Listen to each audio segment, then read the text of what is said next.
That was a really good crack. Sounded really clear and crisp in my headphones. Welcome back, everybody. Episode 16, I believe, by myself today. It is October 6th. Happy birthday to my dad. My dad turned 66 today.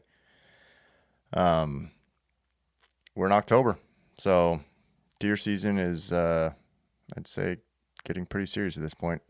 Seen a lot of bucks going down, and hopefully going to be jumping in on that here pretty soon. The business I work for we're in our last week of the season, so it'll be hunting season after that for me. I don't really get out much in September or first couple weeks of October just because it's kind of the way life works. But I'll be hunting hard for the next, month and a half, 2 months, and hopefully we'll have some success. We'll talk about that a little bit later in the episode. First, let's talk about our sponsor, AnyWin Field Spray. Thank you to Jake Wallingford and Ashley Wallingford. They are the creators and owners of AnyWin Field Spray. It is the absolute best field spray I've ever used.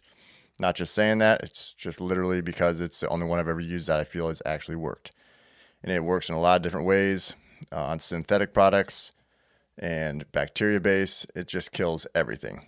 So if you're looking for the best field spray you can find, go check it out. You can buy it at the Omaha Shields, or you can buy it at their website, huntanywin.com. They also are on Instagram and Facebook.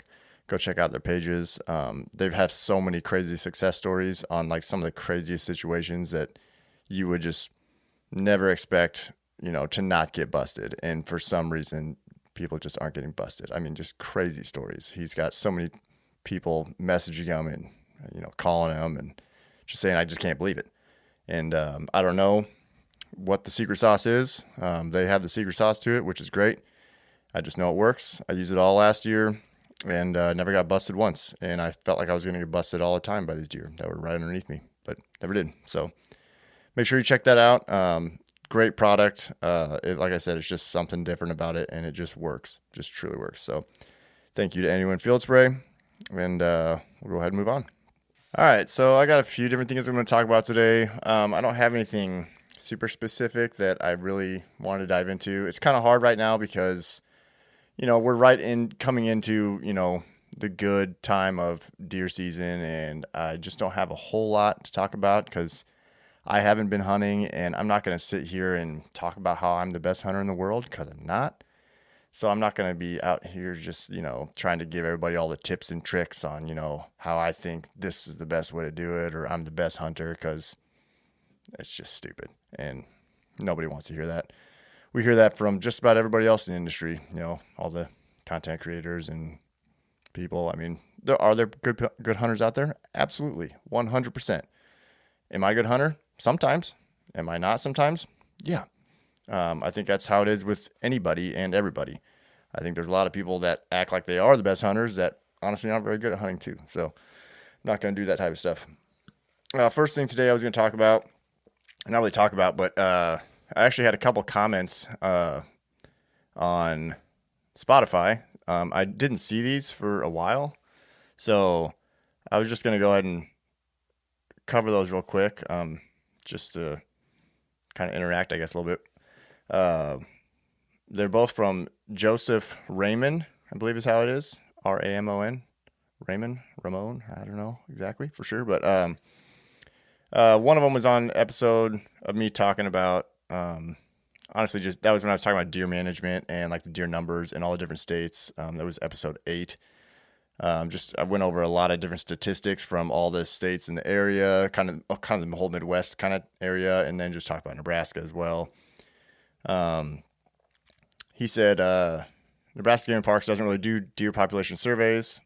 As far as a 4-point buck minimum or 1 buck state, I don't think either will help with creating trophy bucks, simply because of how Nebraska Game Parks manages the herd, which is more along the lines of appease the people who are most vocal, which I thought was interesting. I was actually a really good comment, I thought. It said, which recently has been farmers, which is why they've had so many tags. Getting rid of shooting out of vehicles would do more to help than either of those options.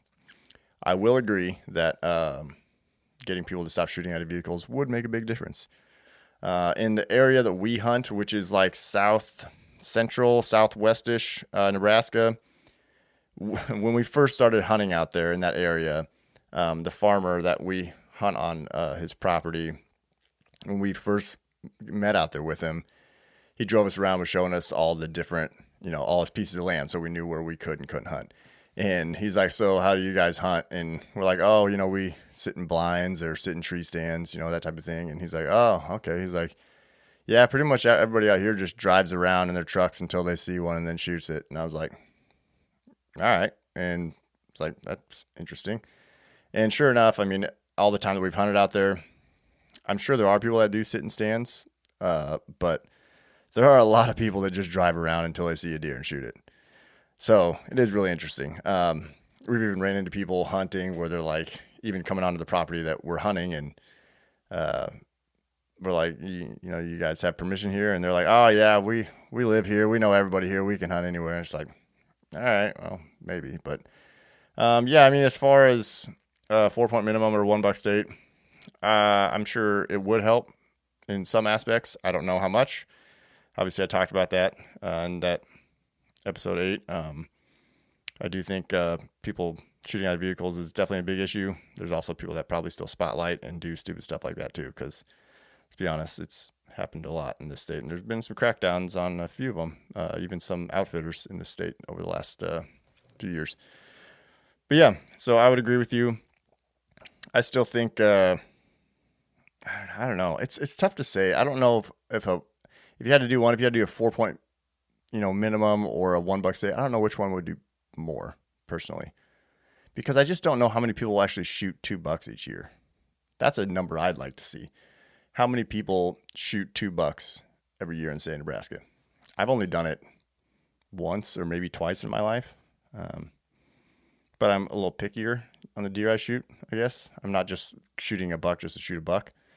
So I don't know how everybody else is, Yeah, I don't know. I don't know which one would do better, if it would even make a difference. I'm not really sure. Also talking about who has the most vocal voice, which has been the farmers of recent, which is what you say.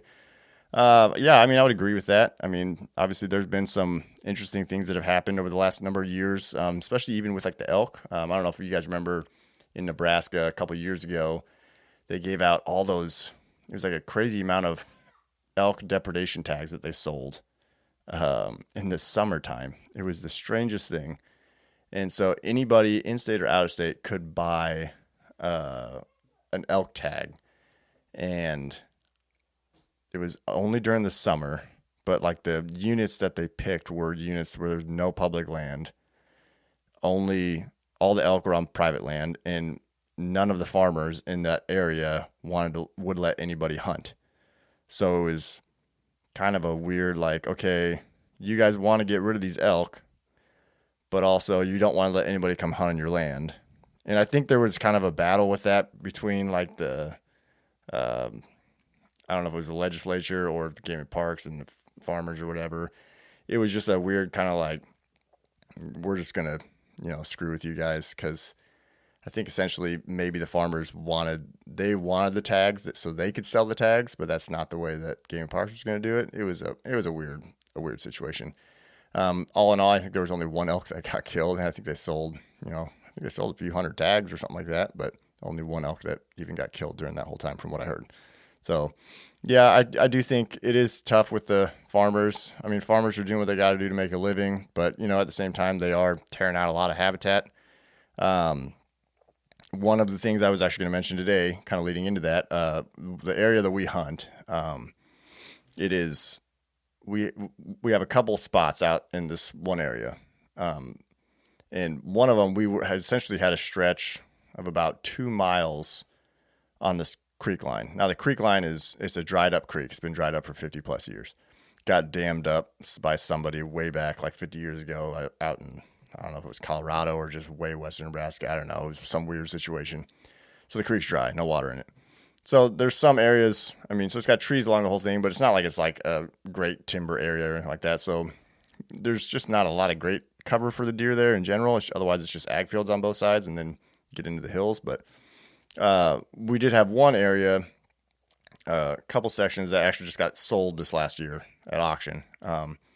So we lost part of that, probably about half a mile out of the 2 miles, which was okay, whatever. I mean, it was a nice spot, but just couldn't hunt that anymore, which is fine. And then went out there this summer to put a couple cameras out and do whatever else. And there was another section that hadn't been sold, and there was a really big, nice like timber area that was a really good bedding area. Like we pretty much stayed out of there and just hunted around the edges of it because it's really thick, but really good cover and bedding. There was always deer in there. And I got out there and they had tore out all the trees. They were all gone. I mean, it was a lot of trees and a lot of big trees completely tore out just so they could get it all leveled out, and they're planted corn or whatever. I mean, so they're just planting more crops. So that was a huge section of habitat that was lost for not just for us, the hunters, but also for the deer, and as far as deer staying in the area. And that was just one of the sections. There was another section on the other side of the creek that was a really nice bedding area that I actually shot a really nice buck out of a number of years back. And we called it the island because it was just like this island, like really nice long island of trees in the middle of this ag field. And they tore all that out too. So that's gone too. So we lost 2 really good pieces there. So we've essentially lost about a full mile of the area that we hunted now because it's just not really even huntable. And I mean, you're just sitting a field edge hoping that deer are traveling through. There's not enough habitat and cover for them to really stay in that area now. So that really sucks. I mean, that's just another piece of habitat, for trying to keep your deer population and keep deer in your area completely gone. And that's never coming back. So that is a tough thing. I don't know, I think it happens around the state a fair amount. And I don't know how much. I just know it really affected our area.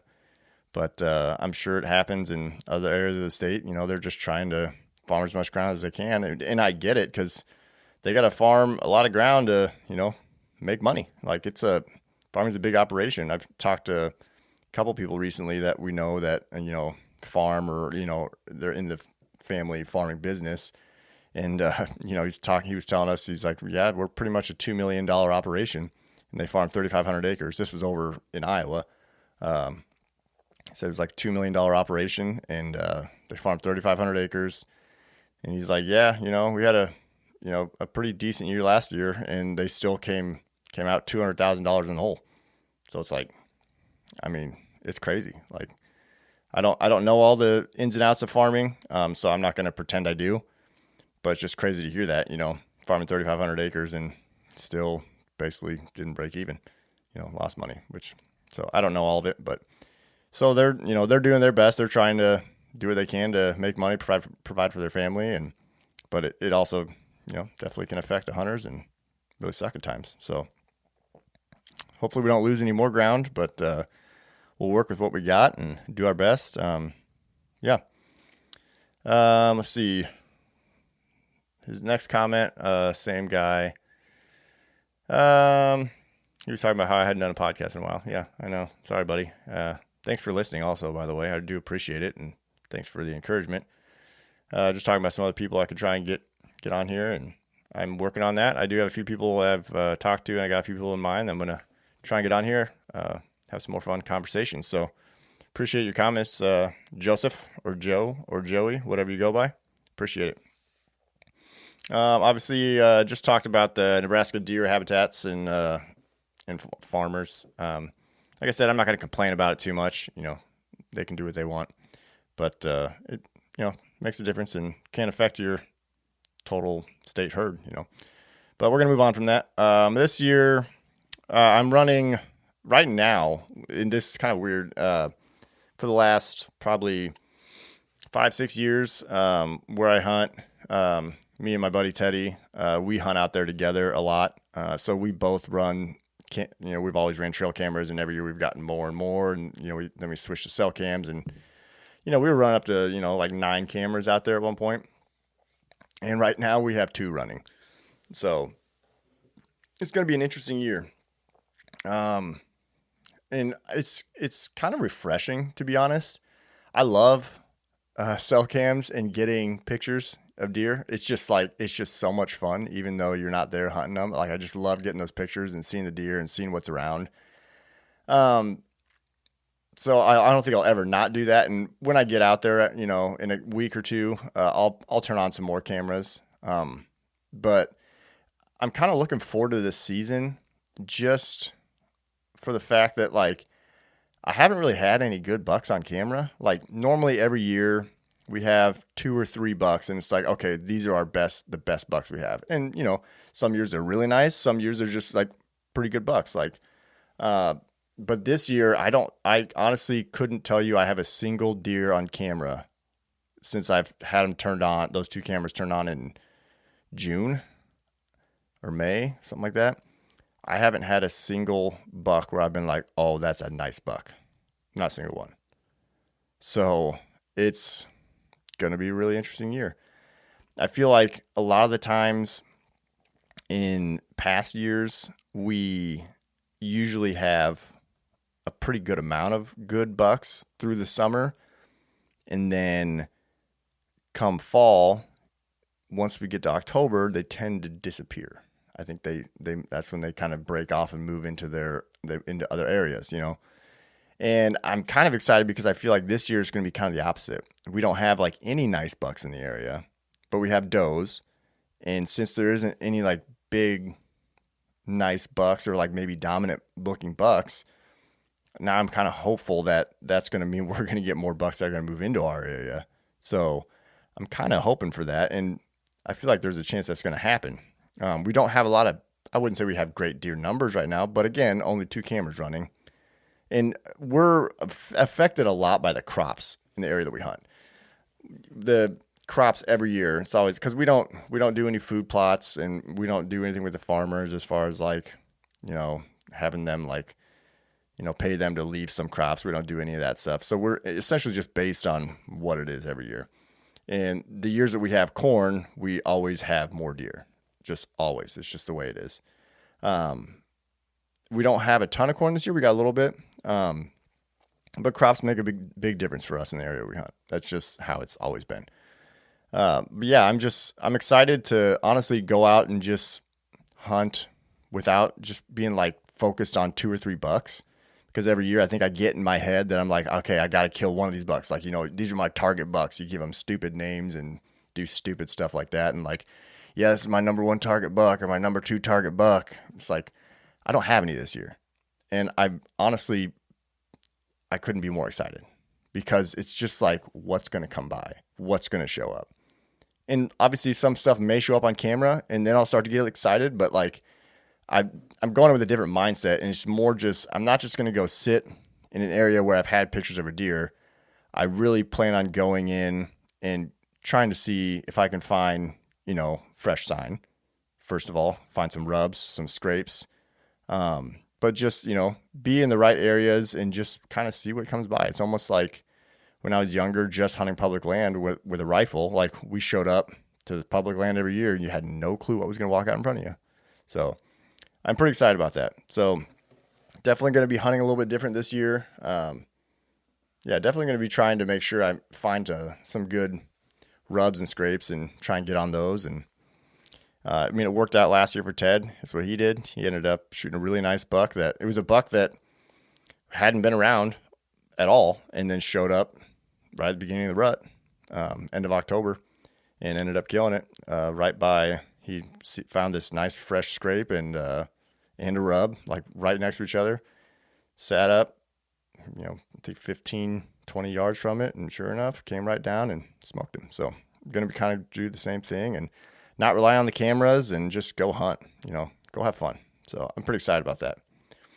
All right, next thing we're going to talk about, this may seem kind of like a odd time to do this, but I was going to talk about deer season prep. Because obviously in Nebraska, we've been in deer season since September 1st. It's October 6th. I'm shooting this.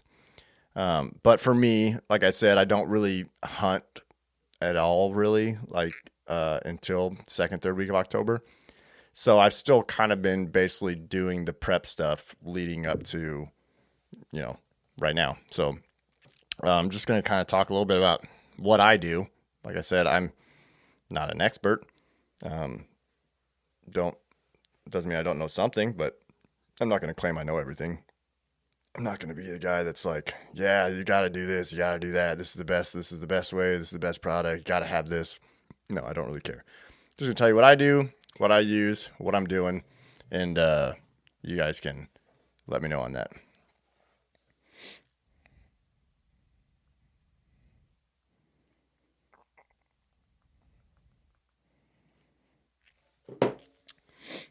All right, so first thing I'm doing is shooting my bow. Obviously, I've been shooting my bow a fair amount, more than I have in the past. I was starting to tinker with it a little bit, which may not be a great idea at this time. I was considering going back up in poundage to like 75 pounds. So I did that for a little bit.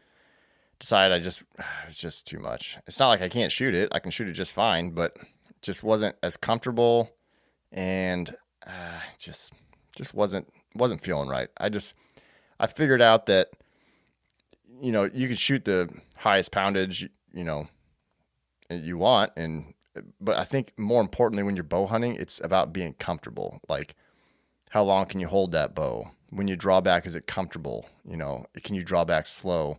So I kind of was messing around with that because I had my bow set up at 65 pounds, which, I could go up to 70. I've shot at 70 before, and that's been pretty decent.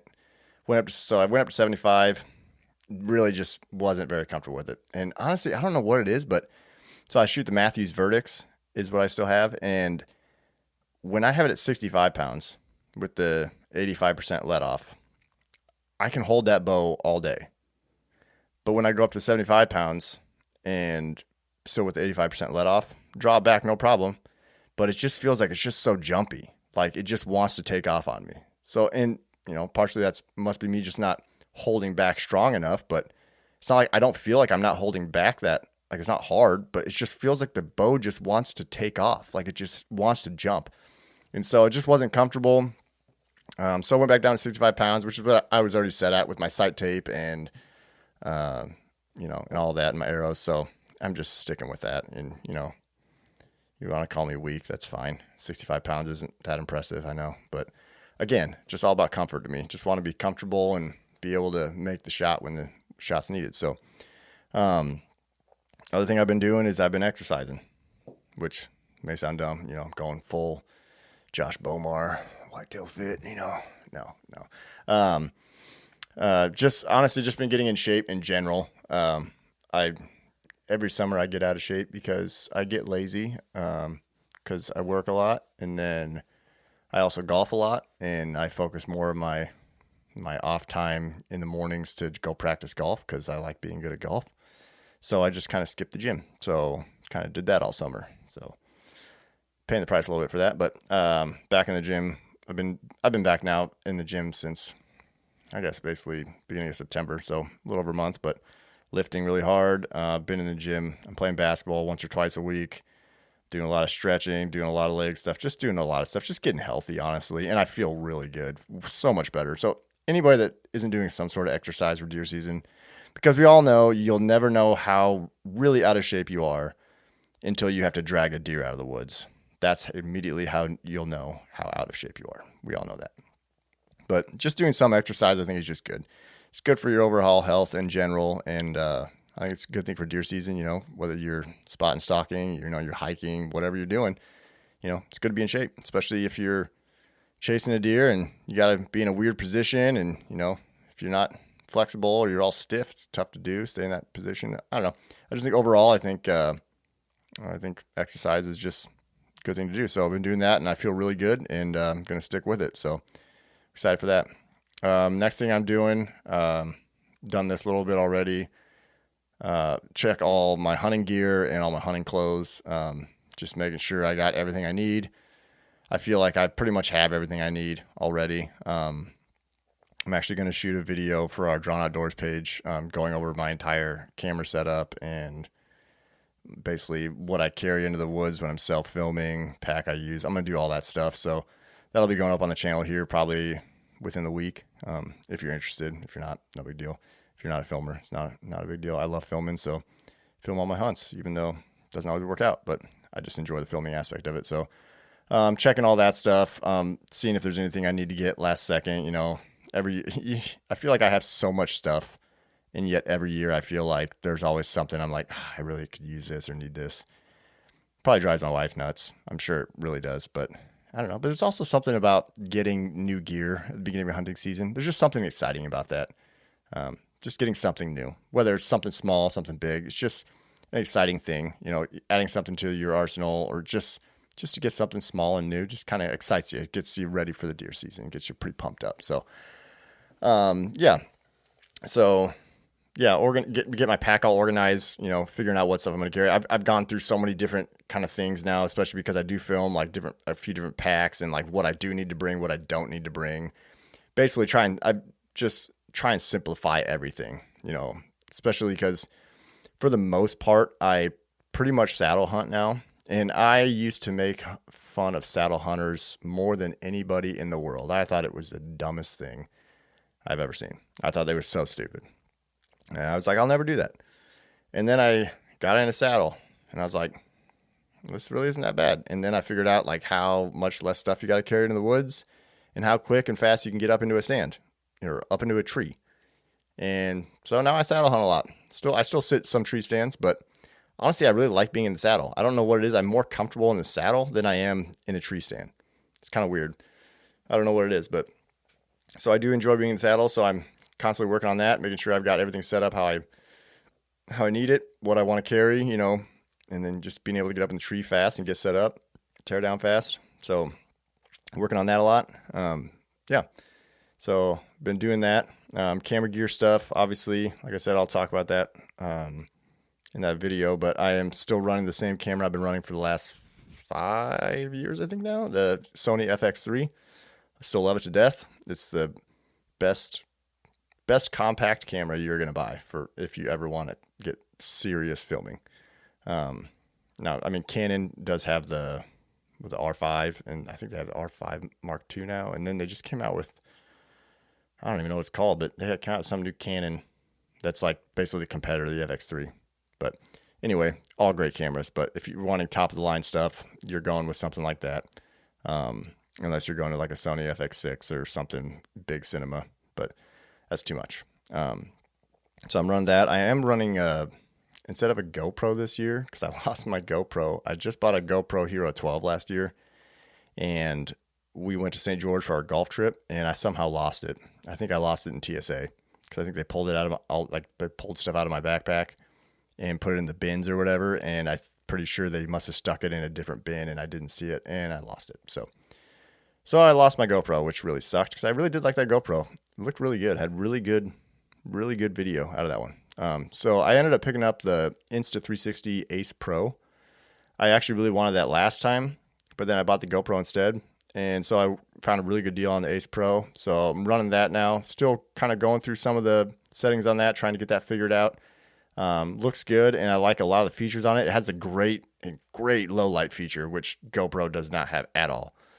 So I did test that out, which was awesome. So normally, like with a GoPro, when you get to the last 30 minutes of legal light, you can't see nothing on a GoPro.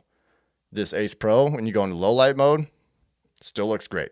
So huge bonus. And especially for me, because for some reason, the only time I ever see good deer seems to be within the last 2 minutes of legal light. So that'll be very helpful. So I'm running that camera this year. Pretty excited about that. Otherwise, I did order some new climbing sticks. Yesterday, actually, I just ordered them. They will be coming hopefully sometime this week. Said they ship today. So I'm going to be running the Hunt Arsenal Icon X20 sticks. I wanted these sticks last year. They were sold out, and then they revamped them and released them at ATA this year, and they're even better. So I'm super pumped for those sticks. Can't wait to get those this week. Going to do a full video on those too, just showing how good they are. Hopefully they're good.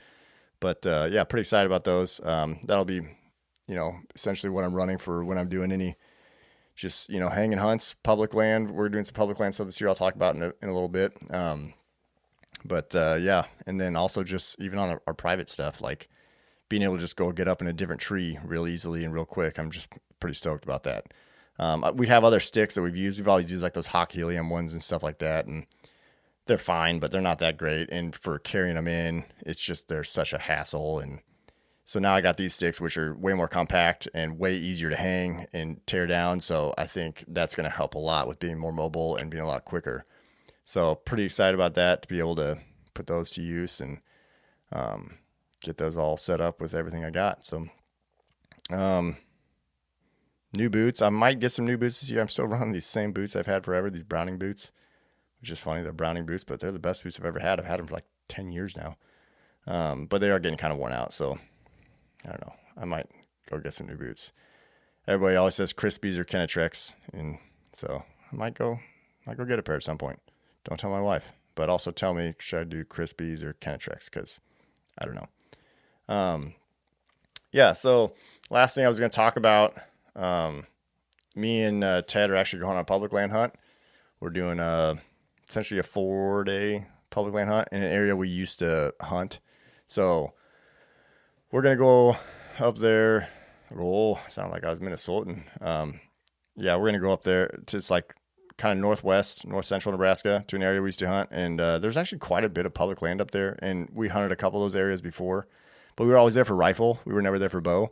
And when you get there for rifle, it started getting so busy. When I first started hunting there when I was young, it wasn't too bad, but by the time we quit hunting that area, there was just so many hunters there for rifle season. It was just out of control. But we're going to go out and bow hunt, and there's some really good big properties up there, and we've been checking out a bunch on onX, just seeing what else is around, and we find some really good stuff, and honestly, we're pretty excited about it. We don't have high expectations. It's not like we're like thinking we're going to show up and shoot a giant, but if anything decent walks along, shows up, we're going to kill it. So we're going to try to anyway.